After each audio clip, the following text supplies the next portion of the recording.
No. What's your favorite Sinatra song? You're wearing a belly shirt, by the way. It's a crop top. Don't say belly shirt. Why? What's the difference? Because I like the way crop top sounds. Well, in both cases, your midriff is showing. And it looks good, right? My midriff. It's stubbly, which indicates that you shaved but haven't shaved recently. Yeah, but it looks good. It's flat. It has some bumps. Is that why you're wearing this shirt? Yes. It says best week ever, 2013. The Raging Cajuns Homecoming. Where'd you get that? A friend of mine was the athletic director for a Did college. you cut that, or was that how it was supposed to be? Came like this. Yeah. So I was like, you know what? I'm going to embrace it because I've always wanted to wear a crop top, show my midriff like Kofi Kingston, one of my favorite WWE performers right now. And I'm like, you know what? I'm going to show it off. You are. Yeah. A couple of years ago, I went to see me and Nadia, and I think my brother Anthony. We went to see a screening of A Nightmare on Elm Street, and it's a perfect example of like how, as time changes, the context of things changes because everybody was just laughing at it, and that's Johnny Depp's first movie. Yes. And Johnny Depp comes out in a crop top, and the audience. This was pre Amber Heard. This was pre Shaky, and we were all laughing hysterical at it. Why? Because it is such a. It's almost aggro in its relaxation. It's so like, hey, I don't care, but you're forcing other people to see your stomach. It's almost aggro. Yeah, but that was the in thing fashion wise in the 80s. Was midriff shirts for both sexes. Right. So, but he's the only male in the film who has it. Yeah, but that wasn't his. And it's at night. They're inside. Yeah, it wasn't his decision. The wardrobe person was probably I feel like it was. You think it was? I don't think he was. I feel like he was like. I don't think he was Johnny Depp yet. You know? Well, no. I mean, if he were wearing a fucking boa and like a hat with a feather in it, I go, well, that was Johnny Depp. That was Johnny Depp. But no, even his. If you look at his crop top, it only comes up to right before the navel. Mine is really above the navel. Right. And that feels comfortable? It does. Would you like me to make you one right now? Make me one? And maybe during the break we'll cut up a shirt. I mean, sure. Would you want to wear one? Sure. I'll do anything for the gram. You should. And then we'll take photos in it. I mean, I've done yoga in this. I went to the gym in this. Have you? You've really gone out in that? Yeah. Well, it's great to have you on the show. Yeah. How you doing, pal? This is Pop Culture Man Children, PCMC. I'm Mike Bongiorno. Bitches! You stepped on my intro. I know. I'm sorry. I'm Mike Bongiorno. You're Emilio Sparks. Stepping all over his shit. How are you? I'm fucking fantastic, Daddy. Are you? Yeah, I'm good, man. Life's good, Pop. Life's good. I'm glad. Yeah. Wrestle Rap is doing well. Yeah? Yeah. How well? I was in Dallas for New Japan Pro Wrestling. I was covering the wrestlings in Dallas. How'd you like it down there? Dallas is Dallas, man. Everything's bigger. It's the stars shine brighter and bigger in Texas, Daddy. It was all right. It was cool. Yeah. Yeah. It wasn't what my normal comfort zone of New York City is. I would imagine. But it was okay. You know, I was in a nice little sleepy town on the outskirts of Dallas, and there was nothing to do past 11:30 at night. Okay. And yeah, but it was cool. That's not entirely different from Staten Island. No, but you could definitely go to you go someplace close. Yeah, you can go to a bar and hang out. Oh, that's true. Well, there's nothing to do in Dallas? No, there's stuff to do, but you got to like drive into, it's like a 40-minute drive to go to. I went to a honky tonk. Now, what is a honky tonk? It's a bar, country, right? It's a country bar, straight up, but they dance. It's something that I've never seen outside of like DJ and club music. Right. Like when you go to like, when you do hip hop or EDM or, whatever, they're actually dancing to country music like Brooks and Dunn and all. And they all know what they're doing? They all know what they're doing. Oh, they're wearing the Western gear? And the hats and all that? Yeah, and one of the things that I wanted to do, because I was a fish out of water. Sure. I was wearing Yeezys, ripped jeans. Were you wearing the crop top? Because that would have... No, I didn't bring the crop top with me. Yeah. But I was wearing a nice heather gray t-shirt that was a little bit slouchy and with a plunging neckline. I thought that was really nice. Uh-huh. But I looked like a New York hype beast. Yeah. individual. I had the Yeezys, the ripped jeans, the flannel tied around my waist. I was really... So I approached a girl, and I was like, hey, would you like to dance? Yes. And she was like, wow, your accent is really strong. You are not from here, are you? And I was like, no, I am not. Yeah. And she taught me how to two-step. Nice. And we danced for a little while, maybe about...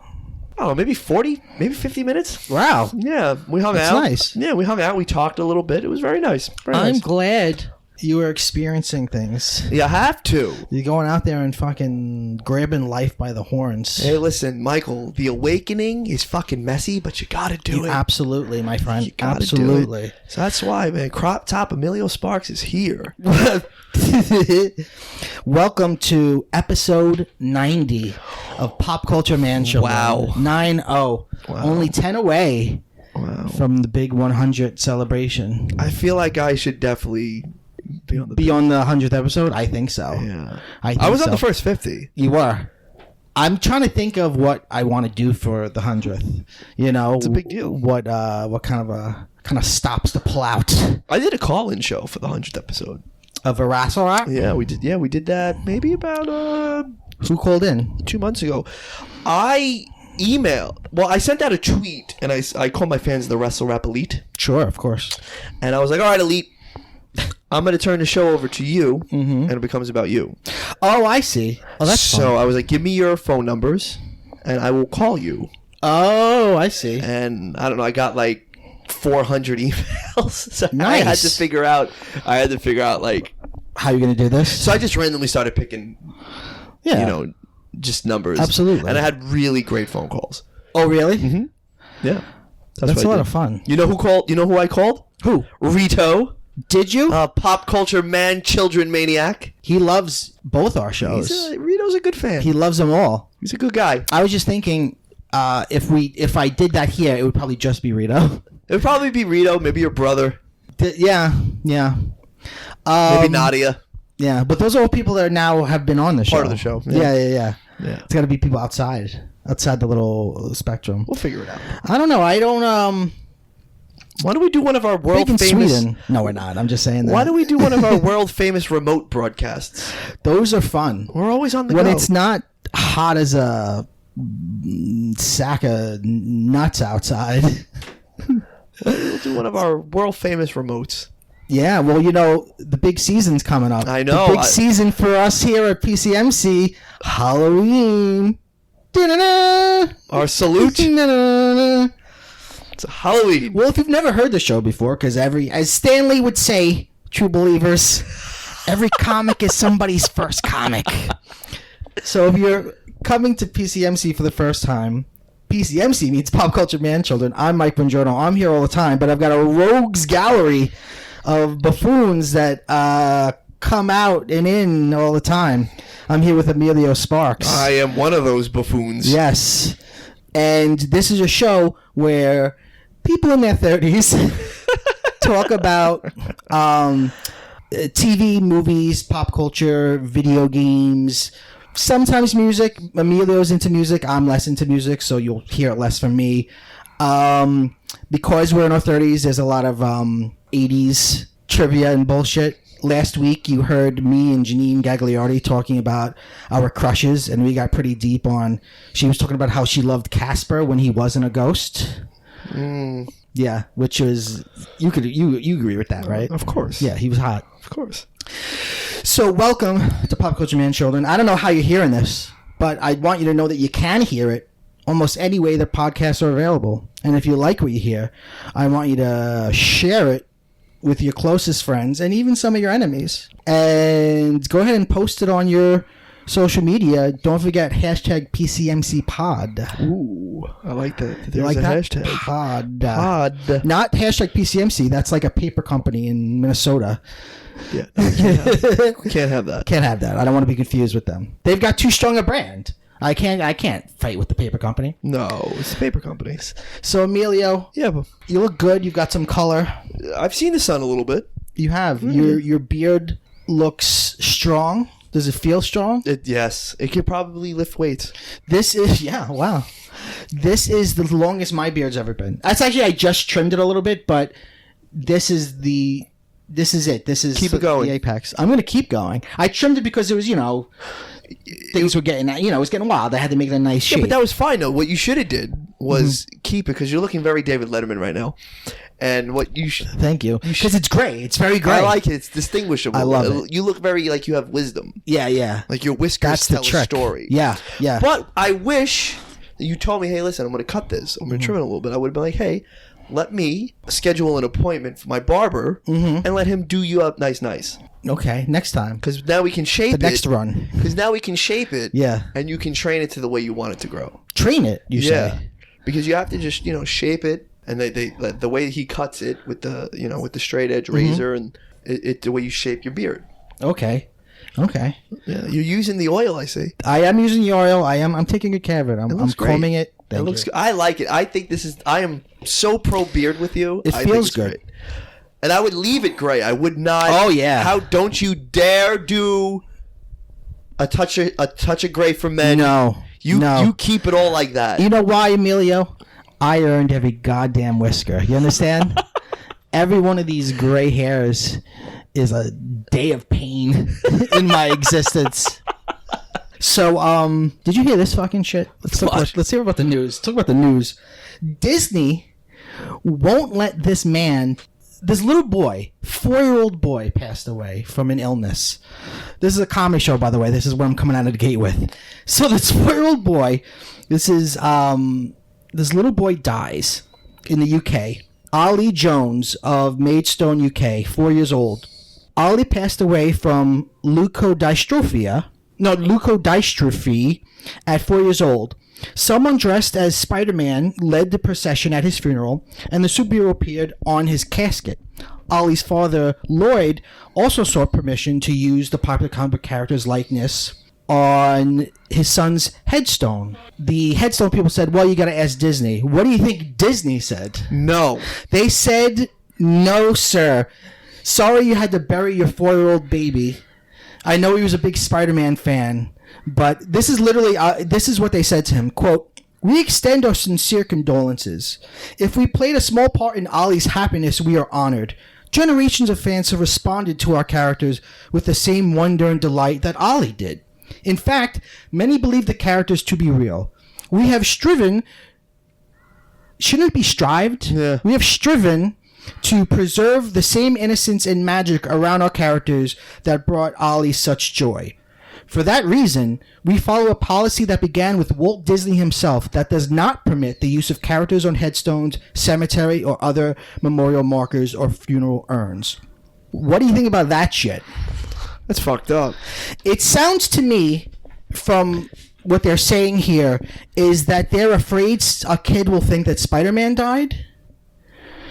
When they brought up, because when they say some kids think that they're real, and then they get into, well, Walt always said we can't do it. It sounds to me like that's I don't know if that's a good excuse, but it seems like that's the excuse they're trying to fucking pull. Well, I mean, Walt's been dead for a couple of decades, so I think it's time you could, allow it. And this is a little boy? Right. Yeah. He had Spider-Man. Somehow Spider-Man was allowed on the coffin, and he had Spider-Man as a pallbearer. Because I think the coffin goes in the ground.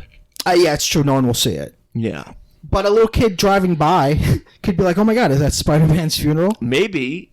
This seems needlessly... Why would a little kid be driving a car? Well, you're poking holes in my fucking hypothesis. All right, his dad's driving him. Okay. This seems needless. It does. To me. I think it does. This would be one of these cases where Disney would go, yeah, sure. But when does Disney ever play ball with anybody? Yeah, sure. I mean, Disney is, Think about it. They're famously litigious. Well said. They're famously, my favorite... I think now if it was Marvel... Marvel would have said, yeah, go for it. Marvel, whenever shit like this has happened, Marvel has been more cool than Disney. Yeah. But then Marvel, says the men upstairs, they fucking call the shots. And if Stan were around, Stan would do it. He would have been like, no problem. Go for it. No problem. Stan would have probably went to the funeral. He would have done a cameo at the funeral. He would have. He would have just sat there. Just would have been there. Yeah. The father said, I'm shocked. Are we really shocked, though? Are we shocked? This is a big corporation I'm with not no shocked. soul. I'm not shocked, but the father shocked. The father, Jason Jones, said, this meant everything to us. Ollie's uncle, Jason Jones, said, this meant everything to us. My brother's life has been shattered. It has shattered the whole family. We can't move on until we have his headstone done. Spider-Man was Ollie's entire life because he was a 4-year-old baby. Yeah. He loved it so much, it didn't expect to be an issue. My funeral director, who's also my friend, called me and told me they can't do it. I thought it was a joke at first. We understand copyright, but I don't see why Marvel would have any issues with this. I guess they have to keep it's the happiest place on earth, and you don't want to associate Disney, Marvel, or whatever properties Disney has with death. Yeah. It feels to me like someone just in the PR department would have been smart to go, hey guys, this might be good for us, not to be cynical about a child's death, but this might be good for us to just let through the goalie. And then, even so it doesn't look bad for us. And then they would have been like, well, you know what? Thank you for that idea, but best of luck on your future endeavors. Yeah. So. Well, thanks, Disney. We appreciate you, Disney. Now, on my gravestone, I was thinking about this. As a pop culture man-child, would I want such a ridiculous thing? I think... like an old-fashioned headstone, like you see in like old movies, and it's a skull, but it's actually Skeletor. I like holding the staff with the with like the sheep head. What would you like? Maybe Macho Man. I think a champion. Ooh, brother, I'm gonna miss you. Is it supposed to be a talking headstone? Like motion sensor when somebody walks by, they say that? No, that's what the epitaph would say. Oh, like chiseled in it. Oh, ooh, brother. We're going to miss you. I would actually think a championship belt would be nice. That would be nice. You know, maybe a la like how Rocky did it with Apollo. He put the belt on the gravesite. Are there any old famous wrestlers who have tombstones that have interesting things like that? Oh, I don't know.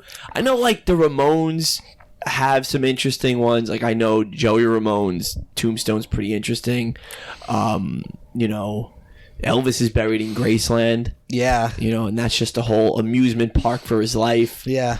You know, Charles Bukowski has it says his name, it's his full name, Henry Charles Bukowski, but then the epigraph is, quote, don't try. Yeah. Which is a beautiful message to leave the world from a miserable old fuck. You know what I would prefer? Yeah. This is what I would prefer. I would like to be like how they have Lenin in the glass case for all the world to see. Oh, really? Yeah. So people can spit on the glass? I don't know why anybody would spit on me, but why I would feel look. Well, because here's the deal. Like I would be paranoid and think, well, oh my God, what happens if I come back from the dead? I can't. I don't know if I could dig myself out of the. And that's the problem you're having right now. What if I come back from the dead? So it's like I could break the glass. I don't think I could. I feel like I would be that would freak me out. What? Being dead? Yeah, it freaks me out just thinking about it. Well, I don't want to be dead, but I don't also want to die. I don't think I'm gonna come back, but I still feel like I don't want anyone gawking at me. I'd rather you put me in a burlap sack and throw me over the side of a ocean liner. Let me become fucking fish food. Do you really want to be fish food? Do I want to be... Would you want to be in your crop top? Of course. Okay. Of course. Emilio's like, I worked on these abs every day. Every day. I want people to appreciate them for centuries. You know what fucking green juice I drank to get this body? You were drinking some green juice when I came over. Yeah, liquid sunshine, papa. What do you put in your green juice? A little kale, a little spinach, a little spirulina. What? A little spirulina. Didn't you date her? I did. At one point, Spirulina? I did. She was a beautiful Italian I girl. know, from Staten Island, Bull's Head area. Spirulina. That reminds me of from 30 Rock when Alec Baldwin's dating the heiress to the Sbarro fortune, Pizzarina. Oh, that show's so silly. Elizabeth Banks, her company's developing an adult-oriented Flintstones animated series. No, I'm good. All right. What part of what I just told you turns you off to that? Elizabeth Banks? Really? Yeah. Was never a fan. Nothing she's done? No. I'm going to say I'm a fan Of? Elizabeth Banks. I know you're a fan, but what? What has she done that you thought, wow, you know what? Elizabeth Banks, she's good. Pitch Perfect 1. Eh. I liked her as Rita Repulsa in Power Rangers. I hated her as Rita Repulsa. Gold. I am interested to see her new Charlie's Angels motion picture. No. I liked her in things as well. I liked her as Sal in Modern Family. Yeah. But that's because we could take her in spurts. She's fun. I don't know how... This is her production company. I don't know how much she's all over this. I don't want her voicing Wilma. I don't know if that's going to happen. I hope it doesn't.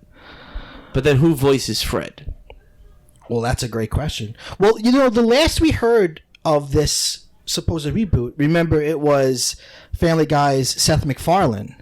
And I was excited about that, although a lot of people were like, no, he's going to make it trashy or he's going to make it too whatever. And then he ended up being like, well, I've got other things to do, so he dropped the project. Yeah. I kind of think, especially because there's a really good Flintstones comic out right now that's like has super interesting shit in it. And like it's what? They have gay neighbors. They Bam Bam and Pebbles are like tweens, and they're like they do more interesting shit. There's more of a social commentary to everything. Okay. Is Bedrock a woke?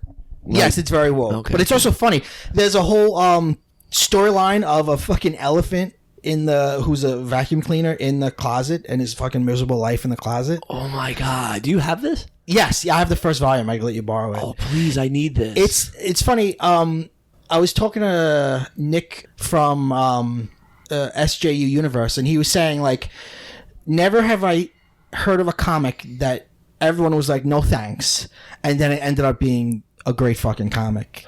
Because it's like... They have a lot to live up to because the TV show is really entertaining. But they seem to be respectful of the show, but also not at all doing that. Now, I don't know if this is the direction Banks is going to take. She's saying it's going to be for adults, though. It's going to be prime time. So maybe you have to option the comic book instead of doing the old cartoon. That would be fun. That would take, I think, a little bit of... Because the cartoon's been done. It was what it was. And then they made 2 live-action movies. Which were horrible. But I like the first one a lot. But the Flintstones itself, at its core, is pretty much just the honeymooners. Right. Yeah, I think it can work. I think it's not a bad idea.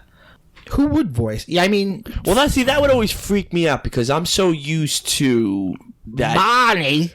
Well, no, I'm used to that gravelly Fred Flintstone voice, right. But there's been a couple. Yeah, I remember that. Do you remember how it was like so sudden, the change, where you would hear the Fruity Pebbles commercials or the Cocoa Pebbles commercials, like, gee, Bonnie! It wasn't like the same, that loudmouth, belly burrow of Fred Well, I Flintstone. think the first one was very like an impression of Jackie Gleason, and I think he became more his own thing.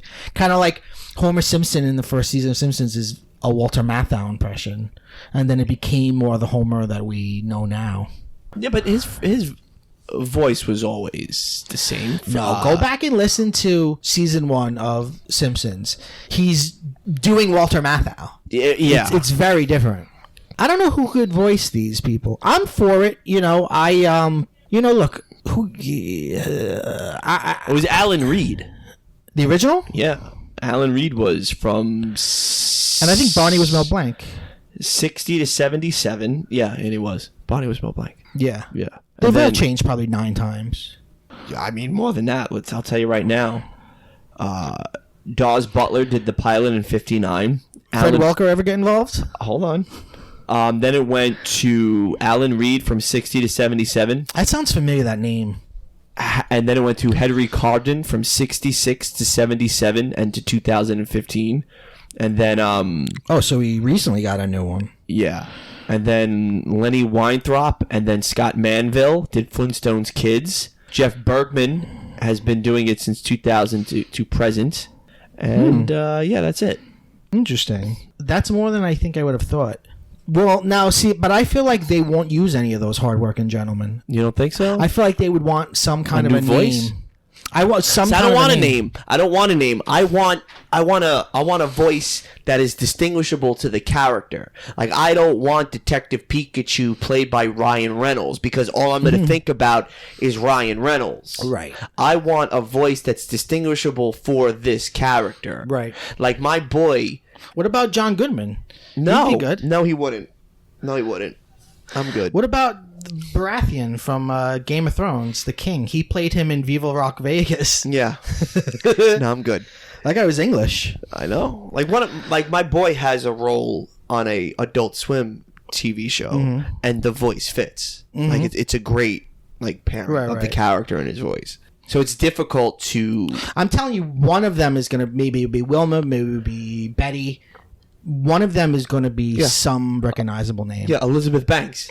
You think so? Oh, come on. You think this is all just a fucking ego trip? Yeah, she's like, you know what? I want to be Betty. I want to be Betty. I want to make Betty a better character than Wilma. I want to be Wilma. All right. I don't know how good the show's going to be, but I don't want to be a negative neckbeard and say that it might suck, because you know what? If you're saying this comic book is really good, and it's giving a fresh take on something that started in 1959, right, I'm all for it. I think that the idea of a farce where or I should say a satire where you're using cave people as stand-ins for a modern family is a good idea, because you could always update it. Whereas in the original show, it was, a family from, what was it, the 60s? 60, was it? Well, 60 to 77, yeah. But it started in the 50s, so you got to think about it too. So 1959, right? Yeah. You're thinking it's still really conservative. It was right before that Summer of Love, the boom.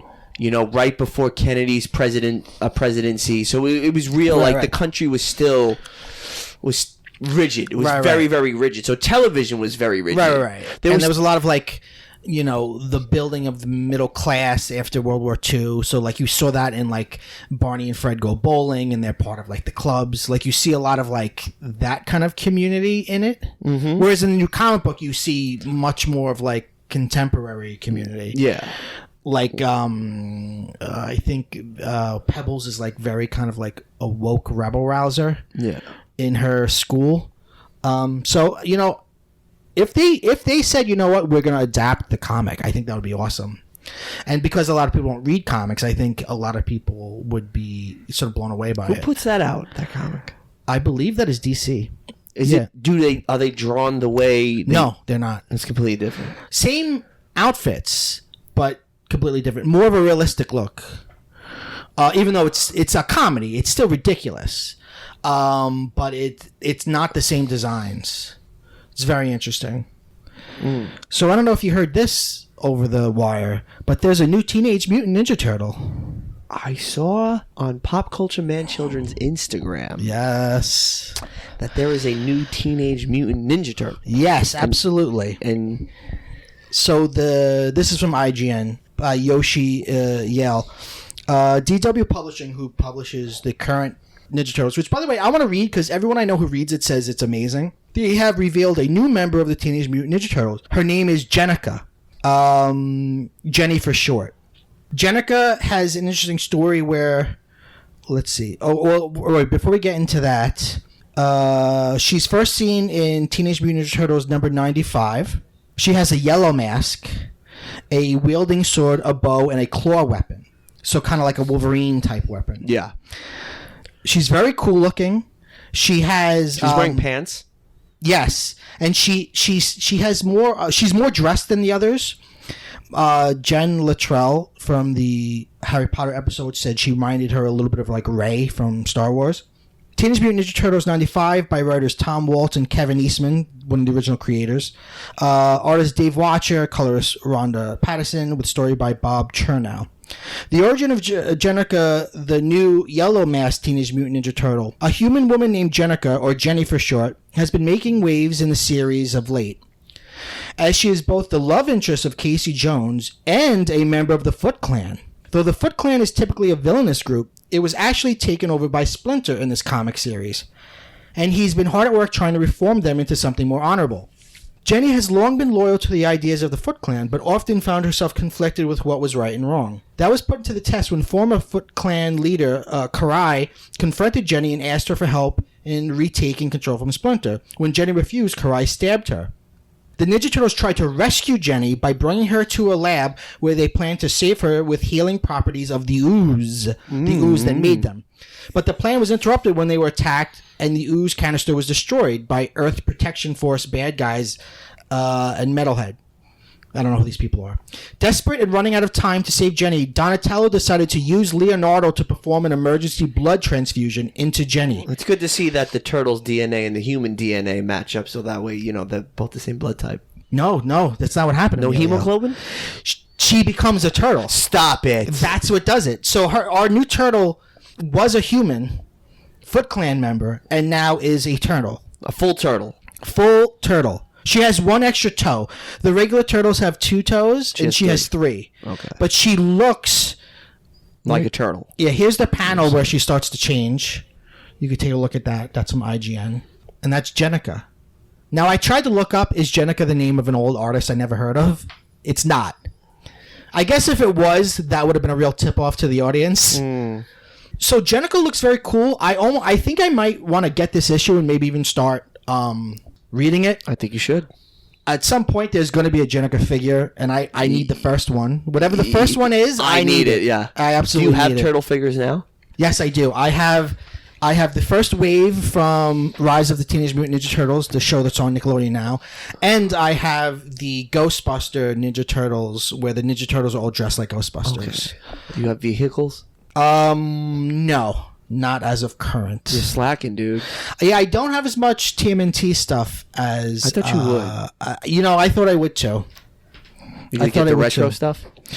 I'm gonna get all the Jenica stuff. I'm gonna have a Jenica collection. I'm glad you're gonna.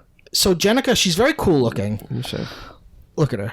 She's badass. I like that. She could really do some damage with that claw. Yeah. I like that she's yellow. That's a cool like sort of androgynous color.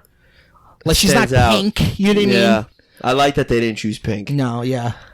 I'm glad. Now this is actually the second female fifth turtle, because the Saban live action series that was produced in the 90s, which is probably one of the least liked Turtles iterations, there was a fifth female member named Venus de Milo, and I think I forget what her color was, but Venus de Milo kind of sucked, and that whole series sucked. So pretty much Venus is not in canon. Venus is completely not canon. That was basically the Power Ranger people had so much money, and Ninja Turtles was a property at the time that was kind of in like limbo. So they bought the Turtles rights and just did Turtles like Power Rangers. And I don't remember this. Did they have did they have like Megazords? It was kaiju-y. Now. I honestly didn't watch enough of it, but it's not a very beloved. No. Saban had a couple weird things. Remember when Saban did their own version of the Addams Family? It was an after school. No. Yeah, it was Saban's Addams Family. It had none of the wit of the original black and white sitcom. I can see that. Yeah, it was not good. So Jenica, I'm excited. You're excited. I think we're all excited. You know what? But you got me, because now I want to read the Flintstones comic, and I want to read this Teenage Mutant Ninja Turtles comic. I've heard crazy stuff about this. I wonder how Casey Jones was going to react to Jenica. I don't know. A turtle now. I don't know what's going on in the continuity. I know a couple years ago one of the turtles died. I forget which one. And they, it's a comic, but they kept the turtle dead for a while. But I think the turtles right now in this current timeline are actually reanimated. Like they all died and now they're all clones or something. Comic books. Yeah, confusing. But, I hope they hold on to Jenica for a while. I hope Jenica doesn't go off and do her own thing. Like Poochie. Yeah. Right? Yeah. I wouldn't mind her having a spinoff, but I want her to be part of the team for a little. Like, she's never going to be like one of the four, because we've already had 35 years of the other four.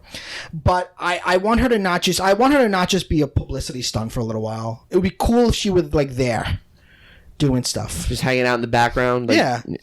Or like add her to, some other series or whatever. I would actually like them to do a spin-off of Turtles with other turtles. There's other turtles in the world? You don't think what? So you mean to tell me that one canister of ooze? Well, there's other mutants in the world. No, I'm talking about. But let's just say the turtles. That there's more. That you really tell me that there's one canister of ooze? No, there isn't. That's what I'm saying. There's many canisters of ooze. Like maybe we need a Van Gogh. Maybe we need a Picasso. Maybe we need a Gauguin. Yeah. Give me all those. Then we'll get more modern. Yeah. Like there'll be a Warhol. Yes. Yeah. Oh God, could you imagine a Warhol? And he'll have like the white wig on. Yeah. He'll have he'll hire other turtles to just do his work for him. And exactly. He'll sign it. Yeah. And then someone will shoot him. The Warhol superstars. Yeah. They'll film Warhol eating a burger. Okay, so do you know who Noah Baumbach is? No. He's a director. He does a lot of very like twee independent movies. Excuse me, what? Twee? What's that? Like very like pretentious kind of, I thought that was hipstery. another subdivision of YA. Oh no. He did The Squid and the Whale. He's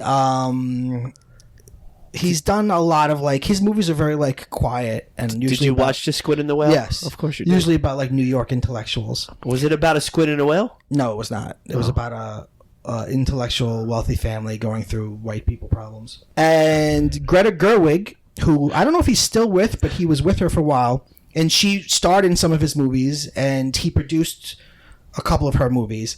Noah Baumbach and Greta Gerwig, who are two indie darlings, they are writing a Barbie movie. What?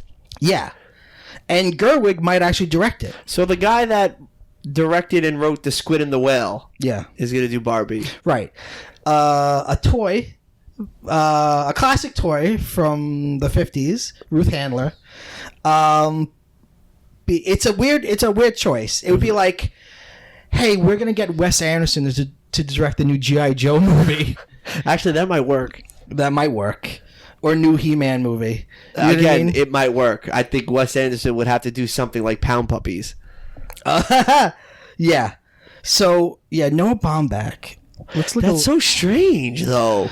From the way you're describing it, if it's avant-garde indie artsy films, what is he going to know about? He co-wrote Mistress America. He wrote While You Were Young. He wrote Frances Ha. Yeah, but again, like these are all like indie movies. Yeah, that have nothing to do with a toy He and a wrote franchise. The Life Aquatic with Steve Zissou. Actually, Life Aquatic is great. By the way, they've casted Barbie. Who do you think it is? Elizabeth Banks. No. Oh. No. Oh. Think about it. Who would be the perfect casting for Barbie right now?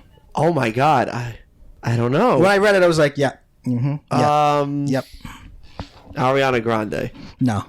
We're not going diverse for this. We're going as if we can find someone who really is the doll. Just blonde hair, blue eyes? Mm-hmm. Oh God, what actresses are out there that have Scarlett Johansson? No. Oh God, I don't know. I like all actresses that are. All right, the name starts with an M. Madonna. No. Come on, Emilio. Oh, Come on. I don't know. Maybe they want to do an old Barbie. An M. M name.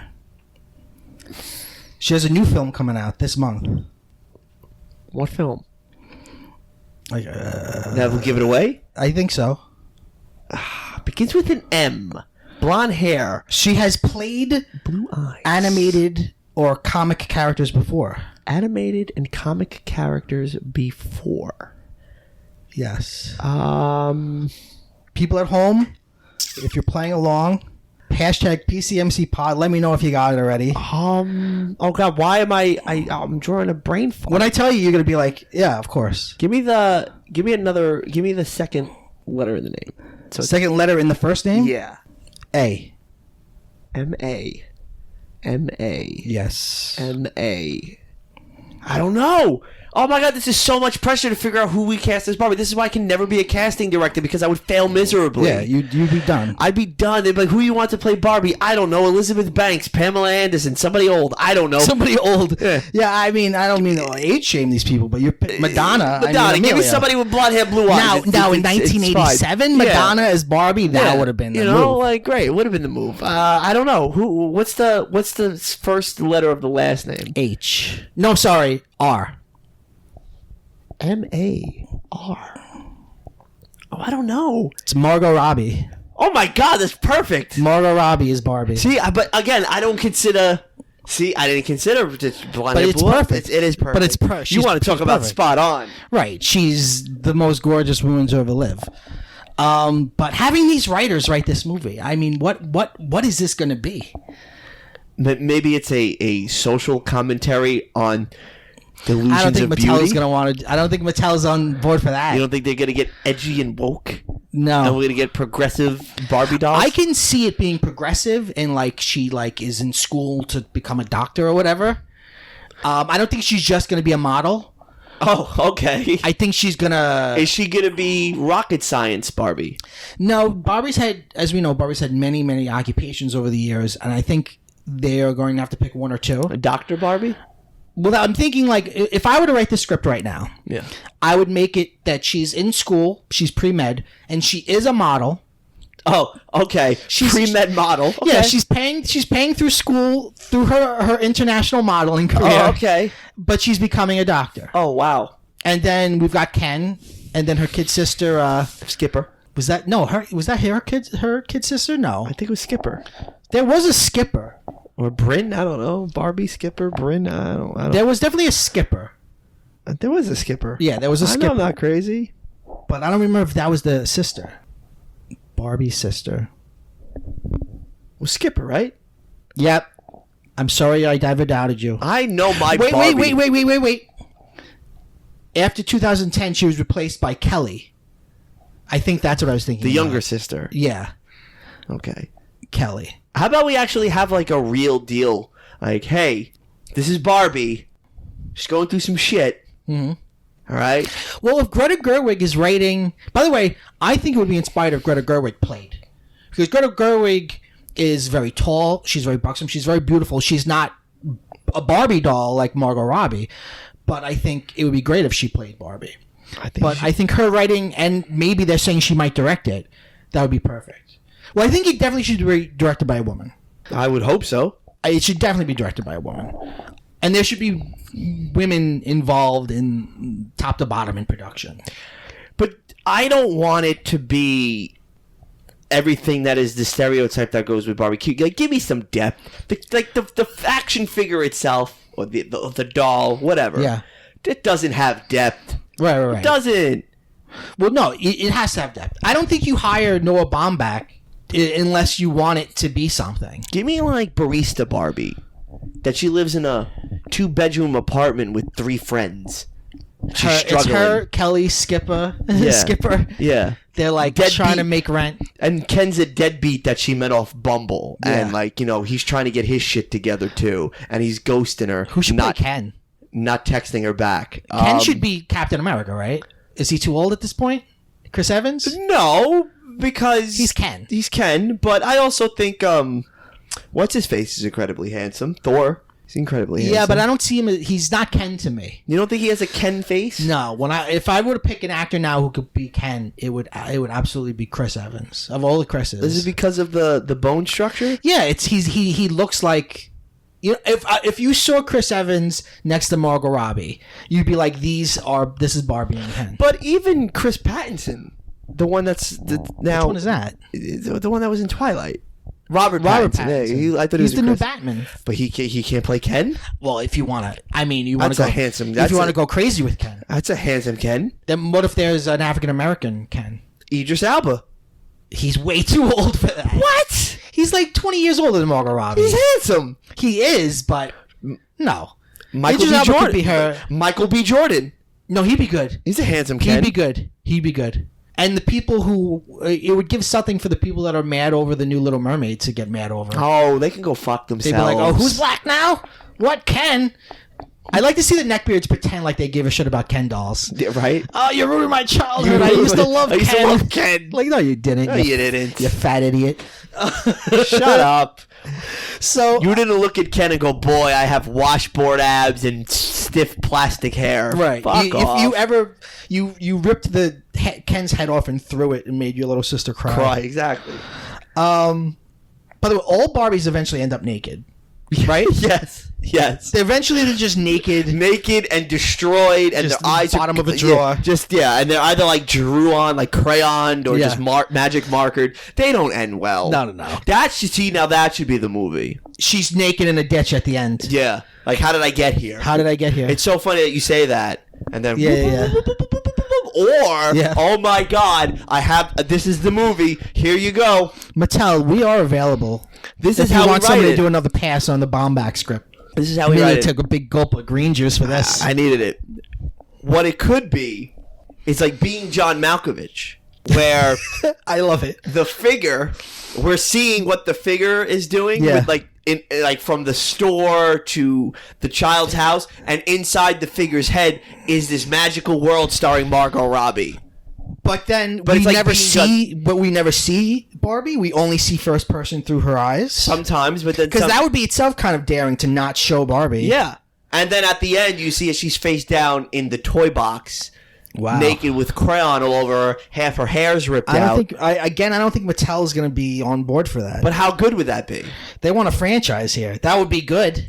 That would win an Oscar. We would win Oscars for that. We would be the talk of the town, like Yeah. Ben Affleck and Matt Damon were when Yeah. they wrote Good Will Hunting. Yeah. It would be us. Yeah. They'd be like, wow, what a fucking script this was. But liberal Twitter would be very mad at us before the movie came out. They'd be like, "Who are these two cisgendered white straight guys writing the Barbie movie?" And then once they would see the film, they'd be like, oh, wait a minute. No, this is really progressive and forward thinking. Yeah. Guys, Doing a first-person narrative from the perspective of the inside of the head of the doll, and you don't show the doll being played with? because it's about how the child they accept the ideology of Barbie. They want to get into the mind of Barbie. So it's like you were taking on her corporeal being. Boom. It's all about toys and the way toys affect the way we see the world. The toys that made us. The toys that made us. Wow.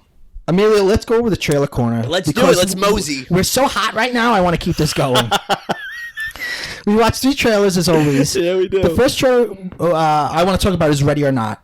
Yeah. Ready or Not it begins, it looks like a really fun movie. Actually, 2 of the trailers we're talking about are very similar. We're talking about Ready or Not and Knives Out, and they have similar vibes, but let's talk about Ready or Not first.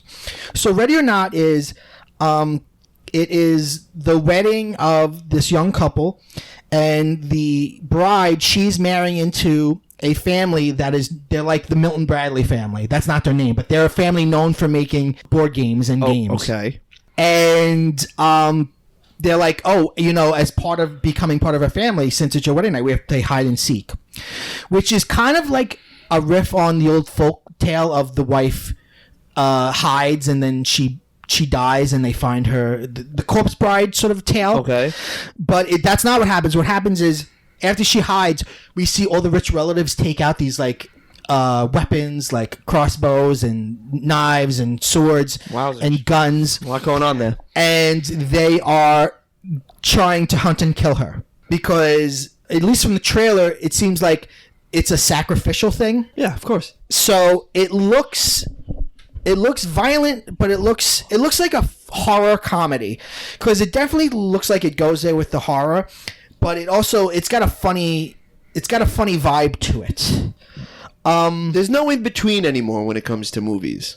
You know what? I'm for a funny horror movie. But when was the last time a horror film was actually funny and equal parts? Like horrific. I always think feel like that's very, very hard to do. I always feel like it's 60-40 in favor of the ha-ha.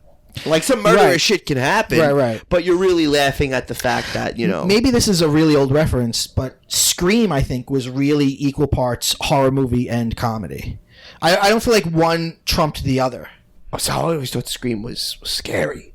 It is scary, but it also, I think... I never laughed when I watched Scream as a kid. I think I probably will watch it. If I watch it now, it's funny. Yeah. Don't watch the new Scream that just came on VH1. That's getting bad reviews. No, I want to watch the one where it's, the real one. Yeah, like that back and forth, that really good dialogue between Drew Barrymore and Roger. What's his name? Fuck. I don't know. I used to know the name of the guy who voiced the Scream voice. It was a great voice. Roger, whatever the fuck. Because I want to know who I'm looking at. Ding.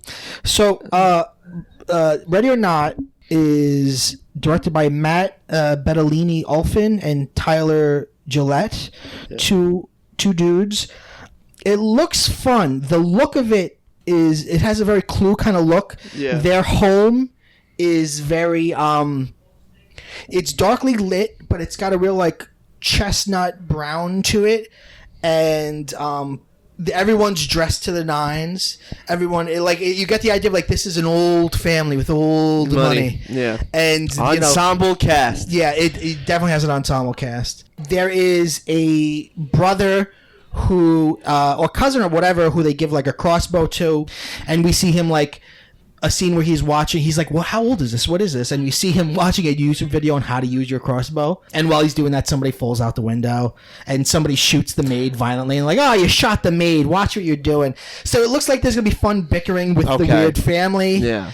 And then I would imagine just from the tone that in the end the girl lives. Of course. But it's kind of got that Kill Bill thing of like a beautiful white wedding dress eventually getting bloody and tattered, and because she's in the wedding dress through this whole movie, because she's going through some shit. Right. Yeah. This is the night of her wedding. They're doing this, manhunt type thing. So what a cool concept to do the night you get married instead of a reception. Yeah, I even really like the title "Ready or Not," like "Ready or Not, Here I Come." Well, that can be a play on so much when it comes to getting married. Right. And I like the idea of their fortune is in games. Yeah. It's a very fun idea. I guess the similar movie that we also are talking about is Knives Out. Speaking of games, the very Clue vibe. Again, it's very Clue. Now, that one has a great ensemble cast. Oh, my God. You want to talk about Handsome Chris is in that. There's so many handsome Chris's. Which one are you talking about? Captain America's in that. In his first non-Captain America role after doing Endgame. Oh, okay. You got Daniel Craig, who I think is like James Bond. Yeah, he's James Bond, but from the trailer, he seems to be the Hercule Poirot, or the Sherlock Holmes. Yes, there's him, like a lot of him sitting in a chair. There's a point where he's sitting in a chair in front of a fire, and he goes, thinking. He goes, I believe it's foul play. Yeah. But it's a greedy family. Another rich family, and I think Grandpa dies at his birthday party, and it's who killed Grandpa. Yep. Which is very Clue. You've got in the family Chris Evans, Toni Collette, Michael Shannon, Jamie Lee Curtis. What a cast this is. Ricky Lindholm. One of the detectives is Lakeith Stanfield from Atlanta. See, now Lakeith could also play Ken. He would be good at Very Ken. handsome. Yeah. Christopher Plummer, I think, is the old man who dies. Yep. Don Johnson is in the family. Oh, I love Don Johnson. It's Frank good to Oz see Don still working. Frank Oz is in it. Who's he voicing? Nobody. It just says Frank Oz. Just being himself? Unless he's like one of the knives. He's like a puppet. A talking knife? Yeah. They stab if you will, okay, please. The Force. Surround us. Shoehorned in Disney and Star Wars, however. Well, it's funny you say that, Emilio Sparks, because this movie is written and directed by my guy, Ryan Johnson. He did Looper. He did the greatest Star Wars movie ever made. Rogue One. The Last Jedi. Rogue One. Everyone's favorite Star Wars movie. I saw an interview recently with comedian Pete Holmes, and he was saying Rogue One's his favorite Star Wars movie. It's so depressing. I guess there's one for everybody. I need Prozac to watch that film. Yeah, it's a downer. God. Yeah, it looks like fun. It looks like a lot of fun. It looks Ready or Not seems more like a horror movie. It looks like there's gore in that. Yeah, they want you to figure it out. This is a whodunit. Yeah, it's a mystery. Yeah, like even the poster is knife. Like it's a magnifying glass with a knife. Right. Tip. Right. Yeah, exactly.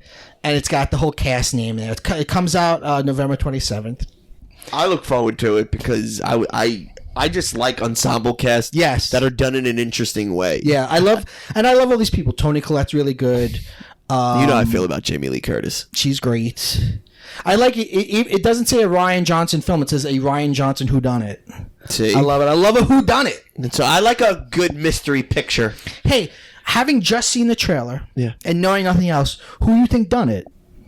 I want to say Jamie Lee Curtis. Jamie Lee Curtis done it? Yeah. I mean, I'm smelling a little red herring on her. You think so? You think you're going to take a mask off and it's actually like... Well, it's not... first of all, it's not going to be Michael Shannon because he always plays a scumbag and that's too easy. Yeah. It might be... Maybe they take off the mask and it's actually Christopher Plummer's under the mask and he faked his own death as Jamie Lee Curtis. Maybe. Maybe it's Ricky Lindholm, the comedian in it. What if it's Frank Oz? You know what? Because he wasn't in the trailer. Could be. What if the old man never existed and he was always a puppeteered by Frank Oz? Yeah, I could see that. They're like, we never noticed that Daddy always had a hand up his... He was always sad. Why was he always... He was sad, and why was he always, like, staged? How come every room in our house was built so there was a 6-foot cavern underneath the floor? What's going on here? Yeah. So that seems fun. I like that. My Rye guy. And The Kitchen is the third trailer we watched. What do you think of The Kitchen? I like that one. Out of the 2 trailers you sent me, yeah, The Kitchen is my favorite. Why? Because one, I want to see Tiffany Haddish in this type of role. Drama. Yeah, which I think is different. Yeah. I like when Melissa McCarthy does these drama roles. Yeah, she looks badass in it. And I don't know, what's the name of the woman from The Handmaid's Tale? Oh, I think it's Elizabeth Moss. Is it? Because let me tell you something. The 3 of them together on screen, fucking magic, man. Really good trailer. Well, what? Yeah, it's Elizabeth Moss. What is? What's it about? Well, okay. So, how I assume or what I take from it. Yeah. Okay, and you and I did not know that The Kitchen is an adaptation from a DC Vertigo comic. Right, I didn't know that until you noticed it. Well, because I've seen this trailer like 9 times. It flashed on the screen. You got to pay attention to your surroundings. Because there's nothing superhero-y or anything. It says based on a true story. I think, which I wonder if it is or not. I would assume vigilantes, and they're taking back, and now they're protecting these small businesses because if. Hell's Kitchen in the 70s is completely different from the Hell's Kitchen that is now. Right. The idea of the story seems to be that these women are the 3 wives of Dons, and they go to jail. I don't know about Dons. I would think they are. I think they're just high profile criminals. Okay, but they have teams. They have parts of the city that they control. Yes. And these 3 men go to jail. And the women are kind of screwed because no one's taking care of them. The money gets so they take over their husband's crews. Yes, and they're going up in the 70s. Yeah. Which is what's cool because it's called The Kitchen because it takes place in Hell's Kitchen, but it's also like, hey, women, get back in the kitchen. Double entendre. Right, exactly. Very funny. You like that line where Melissa McCarthy's at dinner with her kids and her son's like, you look pretty, mommy. Yep. And she's like, pretty's just the thing we use to get what we want. Yeah, and he goes, what do you want? Well, whatever I want. Yeah, whatever I want. Yeah. That's such a great line. Yeah. There seems to be a male heavy who maybe he is like the big boss, and he's like, you can't go against me. And they're like, fuck you. And, I'm going to do it anyway. Yeah. Yeah, Elizabeth Moss, I think we see her fucking kill somebody in the trailer. Yep. Specifically in the 70s and how they portray in these movies. Yeah. It's very different to see the power shift from a hardened criminal who is a man to a female. Yeah, it's got like a Mean Streets kind of vibe. It does. But with women.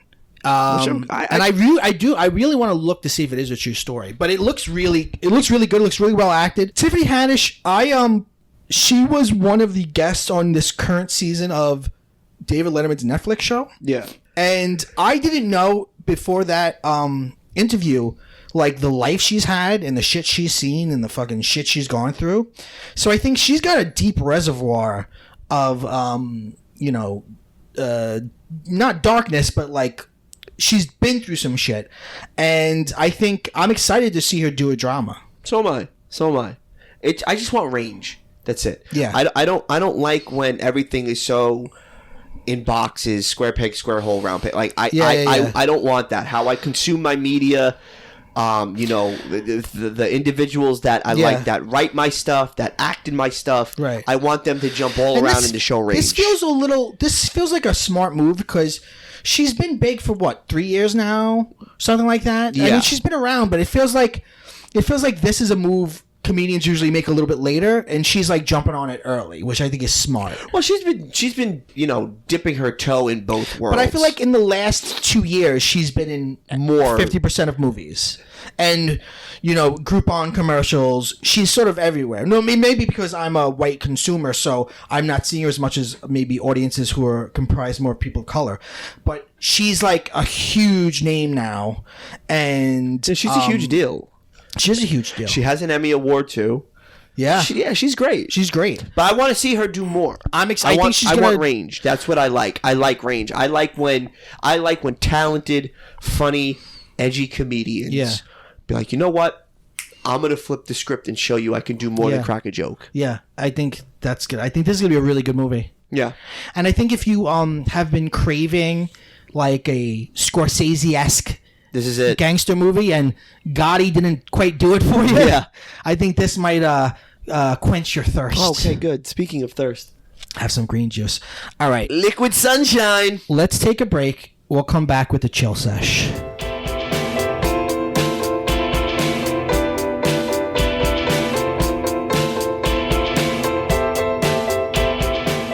Welcome back to Pop Culture Man Children, PCMC. I'm Mike Bongiorno. I'm joined today with Emilio Sparks. Crop top wearing motherfucker. What's up? Just hanging out.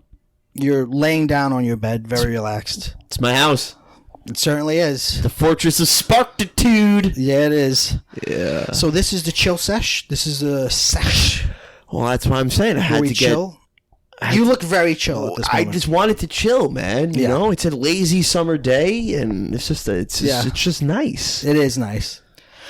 So, for today's chill sesh, I wanted to get deeper than I normally do and be a little bit more honest than I normally am. Okay. I want to start, though, by talking about something that really affected me recently, which was Aziz Ansari's new special. It's a Netflix special. It's called Aziz Ansari Right Now. And that's a perfect name for it because it's about right now. Like, what is life like right this second? It's directed by Spike Jonze. And if you don't know, Aziz Ansari was one of the guys who was called out during the Me Too movement. A woman who used a pseudonym, so we don't know who she really is, to protect her. She said she went on a date with Aziz, and Aziz called her, said, "Hey, come back to my apartment." And he was trying to go further with her, and she was like, "Oh, I don't know if I feel it right now. Maybe on our second date we can do a little bit more." And he was like, "Oh, sure." And then he poured her a glass of wine, and he was like, and they moved from the couch to somewhere else or something like that. By the way, don't quote me. I'm just remembering this. And he was like, "I hope this counts as our second date." And he was coercive with her, and he got her to give him oral sex. And then she regretted it, and she wrote a piece about what happened. And this was a big, I think, moment. Well, there's a lot of big moments during the Me Too movement, but this was a big moment in terms of dividing people, because some people felt like he should have listened to her when she said no. He should have not continued to try, and you should listen. This is where people started to say it's not just that she doesn't say no; it's that she has to say yes. It's got to be enthusiastic yes, not just not a no. But then some people defended him. Some people said this is Me Too gone too far. One female blogger wrote this was a bad date. Every girl's been on a bad date.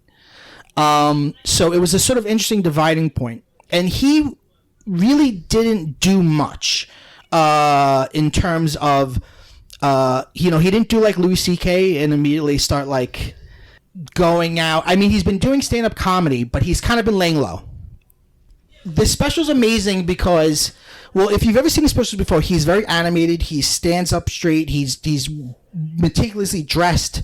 There's fucking effects and everything. And in this special, he's wearing jeans and a t-shirt. He's wearing a Metallica t-shirt. He walks into a song. I think it's a Velvet Underground song. So it's a very like light song. And he sits on a stool for most of it. And there's no curtain. There's just a stage. And there's this really great shot of a lot of the images of him are shot from a cameraman on the stage, getting him in profile. So behind him, you can see the backstage area, and it's all dark, but lit up is these two, I guess, doorways that lead to the back of the building. And you see people, I guess, who work there silhouetted in the doorways, which is really brilliant because it's like it's these people watching him. And it's sort of like we're watching him, like, what is he going to say? What is he going to do? Yeah. And he comes out, and his demeanor is very soft, and he's very humbled, and he's very sort of quiet. And he brings it up right away. He talks about, I was recognized recently, and somebody came up to me, and they were like, "Oh, I loved that show you did." And he was like, that was actually Hassan Minaj. That was not me. And he was like, oh, no. Oh, yeah, Aziz, Parks and Recreation. He's like, yeah, that's me. Aziz, you treat yourself. Yeah. Sexual misconduct. He was like, oh, no. That was Hassan Minaj. And then everyone laughed. And he brought it up immediately in like one of the first jokes. And then he's sitting on a stool, and I don't think he's acting. He seems like a little deflated, and he's like, I haven't talked about it, but I want to talk about it. And he said, over the last year I felt scared, embarrassed, upset, but nothing is worse than knowing that this woman felt bad, and I'm really sorry about that. And then he goes on, but even though he doesn't keep talking about it, it hangs over the whole special, but not in a way that's bad. In a way like, the reason why it's called Right Now is because it's about how right now is different. Like, he goes on to talk about wokeness, and he goes on to talk about R. Kelly. He talks about, in my first special, I ended it with a story of me going to an R. Kelly concert. And he's like, I knew what R. Kelly was about. We all did. We all ignored it. But now we've got 2019 eyes. And he says that a few times, 2019 eyes. And he's like, we got to use our 2019 eyes. He does a lot of fun crowd work. He's like, he says something like, white people love Crazy Rich Asians. You all want to see it, right? And then there's a white woman in the front row. And he's like, Crazy Rich Asians, it's got 99% on Rotten Tomatoes. What do you think of that? And she's like, I don't know. And he's like, yeah, well, what would you give it? And she goes, like 80. And he goes, really, 80? Tell me why. Why do you think it deserves 15 less points? And then she's like, and he's like, what, are you nervous right now? And he's like, I'm just kidding. It was 100. It was the best movie ever. So he's like, look at this. This is cute. Look how far we've come. This woman is nervous that she's going to get in trouble for not saying Crazy Rich Asians is the best movie ever. And he talks about, I know a guy who said, I didn't like Crazy Rich Asians, but then I saw it again with one of my Asian friends, and I saw it through his eyes, and I thought, wow, this is so important. And he's like, that doesn't make you a good person. That makes you sort of like a shitty, condescending person. What if I was like, I saw Paul Blart Mall Cop, and I didn't like it, but then I saw it with one of my white fat friends, and I saw how much it moved him to be represented. So I think he really handled it well. In the end, he talks about, he thanks them, and he goes, I saw a world where maybe I don't get to do this anymore. And I want to thank you for being here. And his whole thing is basically like, we all have to be better. We all have to be better. And he's saying in the special, after what happened, a lot of my friends were saying to me, Aziz, I've been rethinking every date I've ever been on. And the personal shit that I want to bring up is I too have been doing that. Since the Me Too movement started, 3 years ago, I've been thinking a lot about my own personal life and my relationships with women and how I've treated women. It's actually been probably the biggest topic I've talked about in therapy. And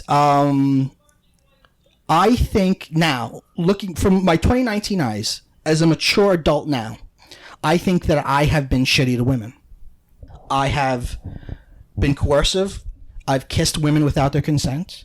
I've been in a situation where I liked a girl, and I say, hey, do you like me? And she goes, yeah, I like you, but I don't think we should make out. And I kiss her anyway because I think, well, she said she likes me.